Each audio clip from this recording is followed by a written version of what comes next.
All right, back with Devos on Fridays with Ken. Today we're going to be talking about how to share your faith without being weird. Now, don't tune off because you don't want to share your faith. I want to try and help you see how natural it can be, because all of us know that God says we should share our faith as part of being part of the kingdom. So where this comes from Scripture is a very meaningful passage to me in 1 Peter chapter 3, verse 15. Goes like this: "But in your hearts honor Christ the Lord as holy, always being prepared to make a defense to anyone who asks you for the reason for the hope that's within you. You had to do it with gentleness and respect," and I'd add, without being weird. So first of all, make sure you have a story. Your story, your testimony is not your conversion, by the way. That's how you became a Christian. Your testimony is what God's doing in your life right now.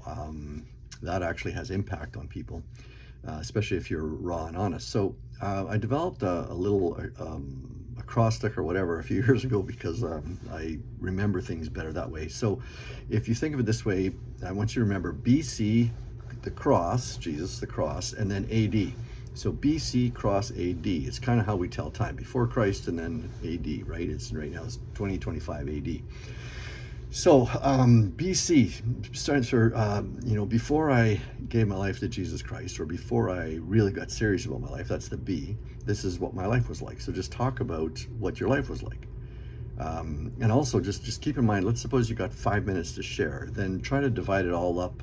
There's 5 components, so try to give yourself 1 minute for each. If you've got 20 minutes to share, you've got 4 minutes for each component. So before I became a Christian, or before I got serious about being a Christian. If you were born in a Christian family, this is how I thought, this is how I felt, this is what my life was like. C would be BC.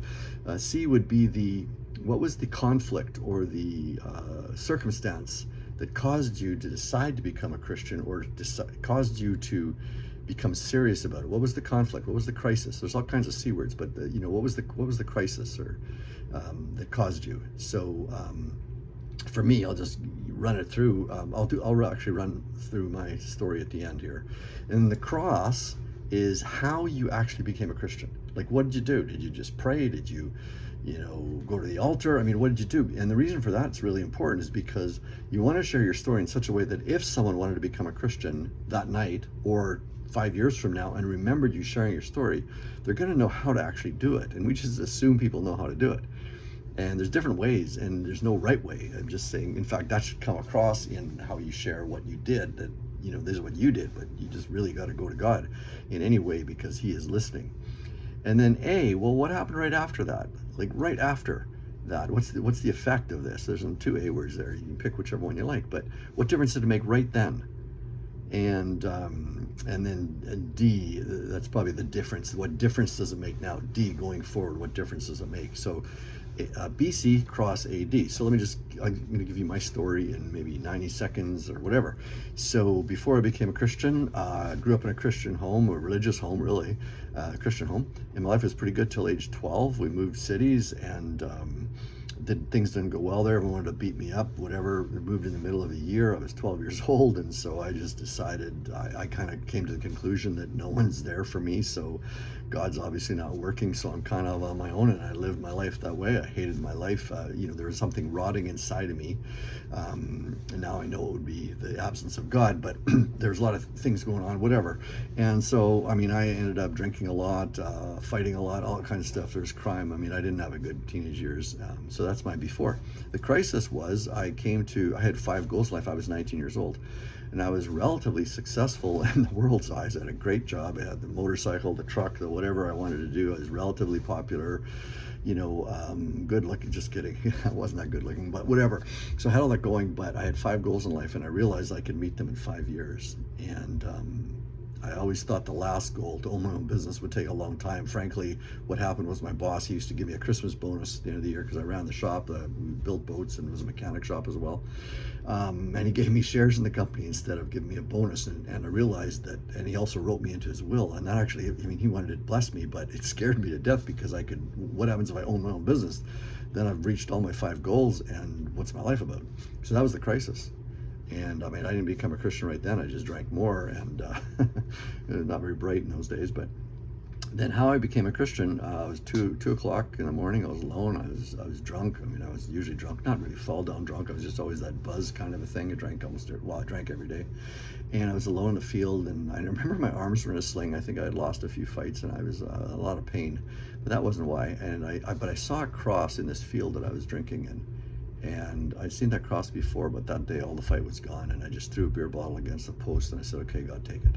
That was my sinner's prayer. That's all I said. It wasn't. It sounds irreverent, but it wasn't irreverent. I was really saying, God, I just can't do this anymore. If you got a better way to live, then show me. That was it. And then what did I do right after? Well, I was drunk, so I crawled into my truck and I fell asleep. But the next morning, this is the after for me. The next morning, there's two things that I remember. I felt unconditional love for the very, very first time in my life. I'm not saying I wasn't loved, but I didn't feel unconditional love until that moment. And then secondly, I knew my life had a purpose. I didn't know what it was, but I knew my life had a purpose, and I knew it. I still remember that feeling, and so that's the after. The difference it's made, my gosh, it's made all the difference in the world, and it has nothing to do with me being in ministry.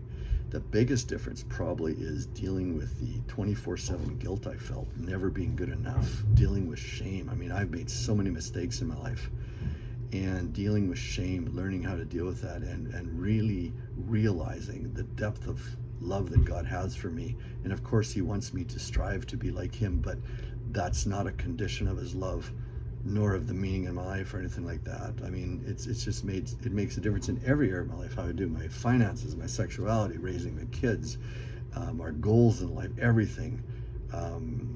It makes me a much nicer person. I mean, some people find it hard to get along with me now, but boy, it was a lot harder back in the day. So that's how you can share your life share your faith without being weird, hopefully. And just leave it at that. And make sure, if you're going to share your faith with someone, ask them to share their story first, not their God story. If they're not a Christian, they don't have a God story. Just start with, I was born, ... Now you're here. What happened in between? Let them share their story first. And they'll probably ask you to share your story, and then make sure your story is only about 2/3 the length of the time of their story.